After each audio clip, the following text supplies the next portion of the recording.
Welcome to the Hospitality Divas show by Raj Hospitality in association with H&M Hospitality Services and Banerjee, the number one hospitality magazine in India. I'm happy to introduce Ms.Indira Banerjee, the divisional head for sales and strategic planning of Imperial Hotel. She has worked with some of the finest brands in the industry and tried her hands in front office, sales, and international travel trade also. What makes her the people's person? What are her ambitions and what is the secret behind her achievement? Let us hear it all from her. I welcome Ms. Indira Banerjee on the Hospitality Diva show. Welcome to the show, ma'am. Thank you. Pleasure. Welcome to the show, Ms. Geetaji, who's my co-host of the day. Thank you so much, sir. And Welcome to the show, ma'am. Thank you. Thank you, Geeta. the first Finally. question goes to Geetaji. Yeah. So, Indraji, do take us through your synopsis of your successes and failures. And now, being divisional head for the sales and strategic planning at the Imperial, how has your journey been? Okay. So, Geeta, basically, I would never use a word like failure or success. I mean, in the sense, okay, success. But every experience is a learning, right? So, it's a question of perspective. So, what somebody else may consider a failure, I would consider it a learning. If failure makes you introspect, if failure makes you look within and see where you can improve, if failure makes you a humble person, then I think you're a success. But if success makes you arrogant and success makes you judgmental and negative, then it's a failure. So it's a question of perspective. So I would say that basically for me, everything has been an experience, a learning process, and being a people's person, I've loved interacting with people. I am that kind of person. So, and a hotel, whether it's a front office or it's sales, it's really dealing with guests or colleagues, etc. So everything has been a learning experience.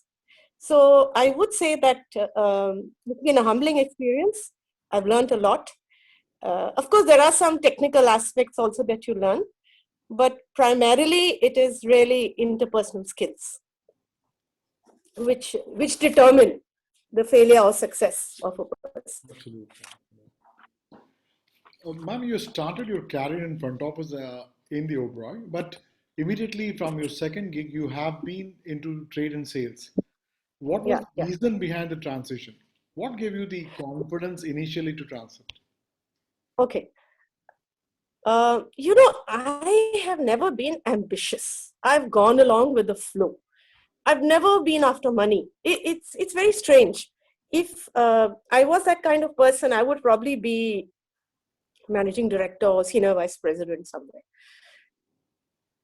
I've never looked at my career from the point of view of reaching somewhere. It's just been such an enjoyable experience, So, so basically, there were many opportunities. And okay, one more thing, I've always got A pluses in all my appraisals from the beginning. So perhaps that gave me confidence. And perhaps at the Oberoi, I used to be, there's a school, the Oberoi Center for Learning and Development, OCLD, where you have the top, they choose the people who are like from the really, intelligent, presentable. Those are the kind of things that they look for. And they take them in the management training school for 2 years, and then they have on the job, etc. So that was, so I interacted with a lot of these management trainees and a lot of these people. And with due humility, I would say that I would get a gift every day from my guests at the front desk, every day. And not small, cheap gifts, but Nina Ricci perfumes and that kind of thing. And I was quoted in the school that this is the way you should deal with guests or people, because I never took it as a job. I took it as fun. I took it as pleasure. So, so when I was at the Oberoi at the front desk, then I kind of got promoted, and I handled the lobby, the guest relations executive desk, and I handled reservations for all the Oberoi hotels. And then I handled reservations for the Oberoi New Delhi. Then I got the sales person, the sales manager, wanted to move me from front office to sales. Maybe he saw something in me which would be beneficial. So I moved to sales at the Oberoi itself, the sales office. And then I was there for a few months, and I got all the clients who were disgruntled clients who were angry, who stopped using us. That was my that was my sort of the sort of number of clients I got, kind of clients, and I turned them all around. And then I got a call from someone, I don't know, you would know him, Ratan Keswani. He's now, I think, president of one of the lemon tree brands. He was a front office manager, I think, at that time. Yeah. So he moved to the what is now known as the Lalit, 448 room hotel. He moved, and the GM there, Shashi Pancholi, unfortunately he's passed away, was a genius. And what he did, Shashi Pancholi, to launch this hotel, it was a Holiday Inn hotel at that time, 448 room hotel. And you're a hotelier, so you know how difficult it was to, and a brand like Holiday Inn, people would call me and say, oh, poor you joined the Holiday Inn, and there's a Holiday Inn in Faridabad or something. And they thought that I had joined that. They feel very sorry for me. But it wasn't like that. It was a very nice hotel. So what Shashi Pancholi did was that he got, the top people from the top hotels together. So the Holiday Inn, it became a Crown Plaza later. And then later on, it got a different brand name after I left. So it was credibility, So I was there. So then Ratan went back to the Oberoi, which I was very upset with, but he left me there. But then in between, Jigs Kalra, who was, Jigs Kalra, who Jigs Kalra is, he's passed away, unfortunately. He was a chef and all. So he told me, do you want to join the welcome group, Moria? And I said, no. If I've said I'm going to work here, I'm going to work here till it's a success. So I was there for about 3 years. And then I went to the Skoll. You must have heard of Skoll. Skoll, Skoll Ball. So where all hoteliers and people from this kind of industry meet for a dinner and party. So I was sitting with the Holiday Inn team, and Ragini Chopra, who's I think VP with the Oberoi group. She says, what are you doing there? You belong to us. Within a week, she got me back to the Oberoi corporate office. So I joined the corporate office, and of course, joining the Holiday Inn from the Oberoi was very challenging. I mean, you're like a frog in a well when you're with a good hotel and you got good job, and it's okay. And then suddenly you're out in the wild, and you realize, and I had people coming from all different hotels, who became my colleagues. And there was a lot of politics, and it was difficult because with the Oberois, you never had to prove yourself. So Lalit Suri, who was the owner, he also passed away, unfortunately. And now his wife is, handling it. So he wanted the Holiday Inn to be like the Oberoi. So I got a little bit of special attention because they asked me what are the protocols, what did you follow, etc., etc. But it became a little political because everybody was there trying to prove that they were the best, and I'm the kind of person who's aggressive or fights. It was difficult. So when this thing happened very naturally, and Ragini Chopra, she spoke to Mr. Oberoi, and within a week she got me back. So then I joined them at the corporate headquarters. And at the corporate headquarters, she says, you just come back to the company. We'll see where we put you. So I got back, and then I handled groups and some movements. And then they gave me PR and marketing. So basically, I had to not only deal with newspaper editors, but I also did some writing. And we had some publications. There was a magazine which went out to all the clients. Then there was a newsletter which went to 8-pager. And then there was an internal, very funny name. It's called, what was it called? Grapevine. Yeah. So that I edited for all our 30 hotels. I was the editor, so to say.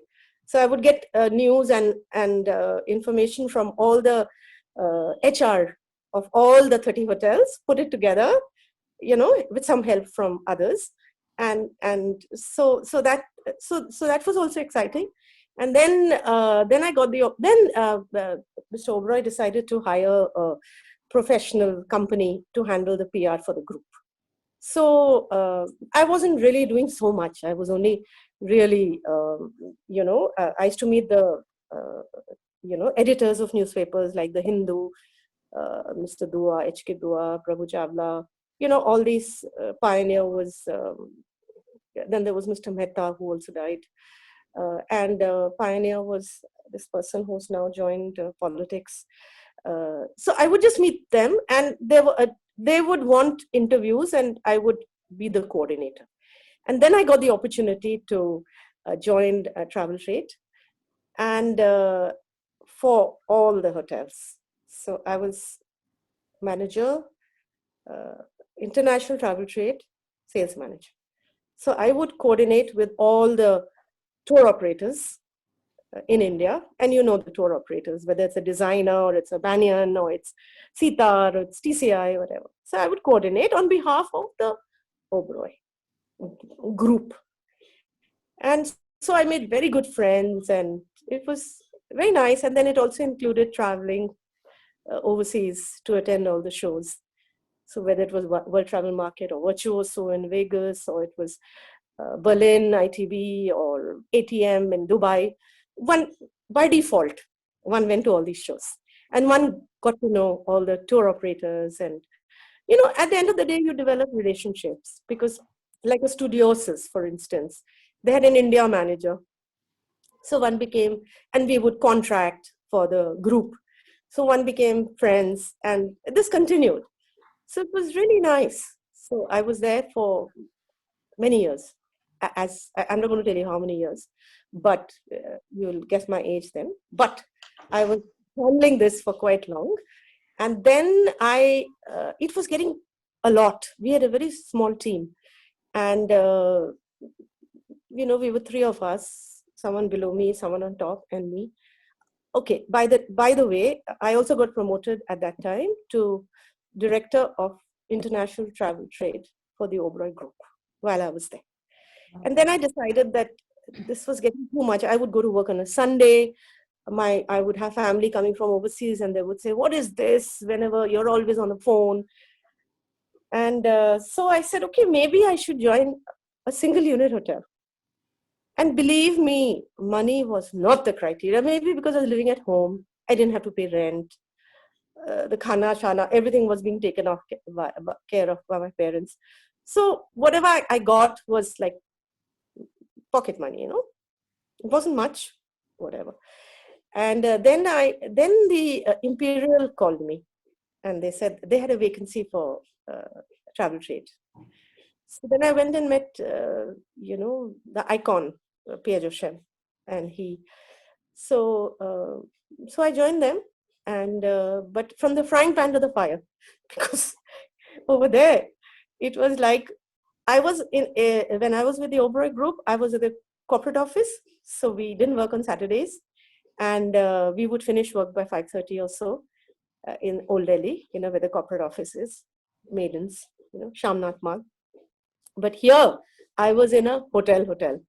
So, whether staying back late for entertaining, or it just became a lot, And the Imperials was doing very well. And I mean, with all humility, I'll say I contributed to the business from the leisure segment. And so basically, I had a contract, and then Mr. Joshem went back. He went to Singapore. At this hotel, I think, what is it? Very famous brand. He joined Raffles. He was with the Raffles, And then I finished my contract, and then I did a little bit of consulting for a company called Sujan Luxury. No, sorry. While I was there at the Imperial, Aman Resorts called me. They wanted someone to head their sales and marketing in India. I hadn't even applied. So I feel quite happy. And one of the travel trade senior guys asked me, Indy, would you be interested? I'm known as Indy in the trade. Would you be interested? Aman is looking. And I thought, being paid in dollars, big bucks, why not? But it was a little scary because Imperial was okay. And Mr. Joshem, the GM, he put his hand to his heart and he says, I'm only letting you go because it's a good brand and these opportunities don't come, you know. So at that time, there was Aman Bagh in Rajasthan, and there was Amanik Khas. The Amanik Khas was tented accommodation in Ranthambore. Only 10 tents, but oh boy, I mean, the luxury of it blew your mind away. And there was Aman Bagh, also in Rajasthan, in Alwar, these two hotels. So I joined them as a consultant when my contract, I was still there and Joshem was there. Yeah, I joined Aman and I also started selling Aman in Bhutan. You know, Aman Resorts has a presence in Bhutan also. So I was selling, and that time we were based at this hotel, the Manor, which was in Prince Colony. That's where we had our office. And even the Manor 10 or 12 rooms was being sold by me. So I was there, and then Imperial started calling me back. Pierre Joshem said, how much will it take to buy you out? And that time they had a new GM who had come, and the earlier GM left. So I said that I can't come for a year because I've promised the new GM that I'll introduce her to everybody. You know, her and her husband, Robin and Manav. So I was based in Delhi and I would do my calls and all because Delhi was the base for, travel trade. And I had my contacts overseas, so I was in touch with them on email. And also Mumbai, one went, and other places from Delhi itself. But twice a month, I would go to Aman Bagh and meet with the GM. And they were doing 3% occupancy, and they expected that because I've been in the trade for a long time, they thought I will do magic for them. It was very difficult because not only was it so expensive, you can't imagine the kind of prices that they were selling at, 30,000 and 40,000. They were very rigid about, deposits, very rigid about rates, not giving, credit. Policies. So, yeah, it was, and because they were operating from Singapore. So in fact, a lot of agents in India didn't even know about Aman. It is the agents from abroad who would tell them that you have an Aman in Rajasthan or Ranthambore. So when I got this opportunity, it was very challenging. But the first thing I did was based on the credibility of the agency, I got the credit done, and then I got the commission structure in place because they were not giving any commission. And they said, if you come to Amanik Khas, that's in Ranthambore, you have to come on this day, go on this day, very rigid. And in Aman Bagh, they would say, okay, give us the money up front, 2 months in advance. It was not properly handled. So I kind of smoothed that, put it in place, got the operators the credit, got them the commission structure. Went to Virtuoso not Virtuoso, of course, and also went to Cannes for ILTM. And then the Imperial called me back. So then after 3 years, I went back to the Imperial. Very, very. So I've done 2 Oberoi and 2 Imperial. Okay, 2 stints. So at the Imperial, Pierre Joshem called me that please come and all. So I said, okay. But by the time I joined them, there was at some level between in the Imperial, between the two owners. There are two brothers who own the property, and P. Joshim was out. In fact, I bumped into him at ILTM in Cannes, and he says, "You traitor." I said, "Mr. Joshim, I came back for you, but you left. I mean, what to do?" So very nice man, very, very professional, great, great human being. So he's now with La Mamonia in Marrakesh. He turned Raffles around, and then now he's in Marrakesh, from what I know. So anyway, so I was there, and then my contract finished in 2011, and then I worked ostensibly for a year with the tented accommodation called Sujan. If you Google, you'll find Sujan Luxury Resorts. So they have a property, they had a property in Ranthambore next to the Aman, and those was also tents. And then they had in Jaisalmer that they had tents, and then they got in Javai some tents. So it was like a wildlife tented kind of thing. And so I was supposed to be there as a consultant for a year, but it ended up being 3 years. And then finally I said, I really want to go back to a regular hotel, hotel. And then one of my ex-colleagues, Atul Lal, he was a management trainee, and he was senior vice president at the Claridge's. So until then, I had never negotiated for salaries. I said, "Okay, whatever it is, it'll probably be decent, And I was happy with what I got. But this time I negotiated. I said, "Atul, I I'll think come." we need one more session for you because it's so much. You're So excited. it's over. Yeah. Time is over. Yeah, no. No. I think we have very less time, but the way you are talking, I'll surmise. So I joined there as the regional director for the 3 hotels. And then for about a year, I was there. And then then the Imperial, the owners and all, they called me back. So I went back to the Imperial 2016, third stint. And I'm there with them still. So basically, that's my. actually we have only 30 So, minutes. ma'am, we can feel your passion about trade and sales. Some tips for salespeople in today's scenario. Yes. In fact, whatever I've learned, I'll tell you, whatever I am, I would say it's because I have a great, I'm a practicing Buddhist. Okay. I BSG. BSG. Okay, I'm also a member. Okay. So BSG, Daisaku Keda, you know what he says. Yes. So I've been doing the practice for 25, long time, 30 years or so. And because I used to be very a Mufat kind of person and tell the truth, what's in my heart. It is to get me into trouble. So I used to cry a lot, I used to be upset before I started Buddhism.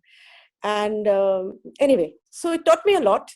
And I feel that there are a few tips that I would like to share. Okay. One is that, always be early to work. Okay. If you can go to work at least 10 minutes early, you'll be on top of things. Okay, so that's important. And while it may seem very passe, but it goes a long way, because then you're not rushed. Okay, I've got this meeting here, I've got that. You're in control. Okay, and then the second thing is always be humble. Always be humble, especially with your junior staff. That's really important, because at some point I had a boss who was horrible, and I learned, the Buddhism taught me that what you learn from a horrible boss is never to be like that boss.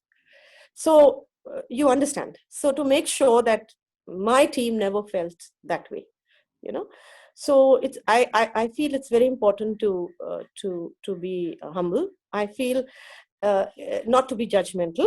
I used to be judgmental, because judgmental is jumping to conclusions and having preconceived notions. Never take any job that's given to you in what a pain. Take it as a learning experience. I'll give you a quick story thing, how I can relate it to daily life. Me and my boss had gone to ITV And what we used to do is we used to go on sales calls after that. Because how many times we're going to go to Europe? So I was given Germany and my boss took France. So it was 3 days. She stayed in Paris all the 3 days. And I went all over Germany in an ICE in the train to different cities, whether it was Stuttgart or it was Berlin or it was Munich.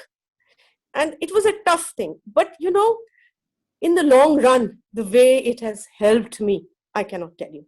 So never to think that, oh, what is this? I've got so much work to do and the other person. Then another thing is really important is, sorry, I dropped something. Yeah. So another thing which is really important is to always appreciate your team members. When you appreciate, then they can do wonders. Then another thing that I would say is be aware of all the news. Read the newspapers. There are a lot of kids who are very lazy. They don't read the papers. They don't know what is happening in the business world. They don't know what's happening in the financial world. So it's very important to be on top of things. And I think these are the things, basically, be good and kind to everyone, because like President Ikeda says, now, when you bow to a mirror, the mirror image bows back at you. So it's a question of how you treat others. And for me, like I said, the job has, what I've been doing, what I've been working, has been such a pleasure. So you had a question, how do you find time for home, right? Your last question was that, how do you balance? Correct? Yeah, Mr. Raj, I No, I think, think yes, because how's, we're running short of time, because even the last question, the few words aspirant new entrance of the hospitality also she has already said. So I don't Yeah. think so, no, because but it is a how a business day typically like for you, Okay. and how do you she get has balance explained between most your of them. personal life? Yeah, I don't think so. I Yeah. have any more questions So left. a typical business day, we start at 9. At 9 o'clock, the heads of department with the GM, VP, we have a meeting. And my number 2 takes the meeting at that time, 9 o'clock, with with the team members. Finish the meeting there, go and join them, share with them, disseminate the information that has to be disseminated.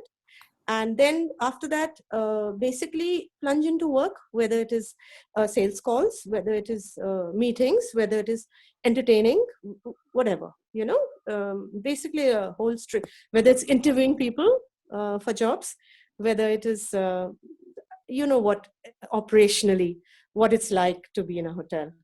So I always look at the glass half full, not the glass half empty. And and I have a lot of gratitude for everything. As we get on in life, Raj, I'm older, I think, than you and most of you.